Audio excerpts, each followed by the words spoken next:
All right, y'all, I want to show you something here. You see my little green lawn here? It is cool out here. And this is March. We're in the middle of March and the grass is green. Quite a difference between the grass that's over here. This is a warm season lawn in St. Augustine. And this is a cool season lawn, which is turf type tall fescue. And this here is also a warm season lawn, Bermuda grass. So I have the cool season in the front and the warm season in the back. There are a lot of new first-time homeowners or just first-time lawn people out there that may not know this situation, that there's a different type of varieties of grass that are used throughout the different parts of the country.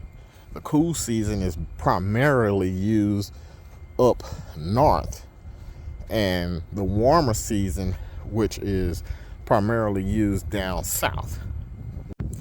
And if you're down south, you already know this is a common occurrence here. The grass is going to go dormant, which is brown, in the fall, and it's not going to reestablish itself until late spring normally.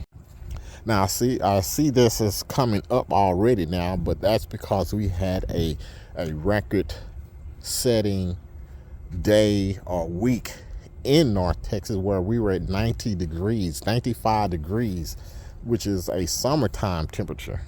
And that temperature triggered the grass to, hey, it's time to come up. And people may say, okay, well, why do you have this cool season lawn in this hot climate?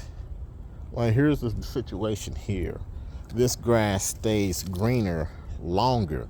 And if we have an average summer, just an average summer, I will have green grass 24/7 each day, because this turf type tall fescue has been modified throughout the years to withstand a lot of heat. So I switched over. And the worst case scenario would be like if the grass can go dormant, just like Bermuda and St. Augustine. Remember, St. Augustine and Bermuda is going to go dormant when it gets too cold. This type of grass can go dormant when it gets too hot. But the variety has been genetically modified in order to have that threshold a little higher. So 100 degrees, 110 degrees, I had no issues, but 110 degrees for 90 days straight, then you have an issue. So this grass is only going to stay green for about 5 months out of the year if I'm lucky. And if I'm lucky on this grass, it will stay green the entire year. So even if it doesn't go the entire year, it's been stellar, the summer months, the dog days of summer, will be the only thing that I'll have to worry about. So with that being said, you basically have a choice when you get into this transition zone. It's too cold for warm season grass and too hot for cool season grass. And the choice for me is to go ahead and have the grass that stays greener longer. And that's why I've been having turf type tall fescue in a hot climate for the last 7 or 8 years. Or, well, maybe 5 or 6 years.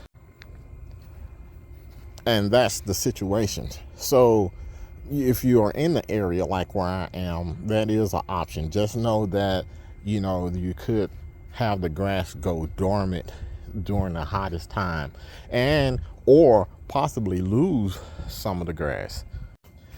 And if you do lose some of the grass, all you have to do is put this off in your spreader and spread it out once the cool season starts all over, and you just grow it again. So this has been my formula for the last 4 or 5 years that I've been talking about. And I really would choose this. I'd rather have more green grass most of the time as opposed to being brown 6, 7, 8 months out of the year. If you happen upon my page, like and subscribe, stick with me. I'll show you all the tricks and tips on getting this stuff green and stellar and having your neighbors envious for little amount of money.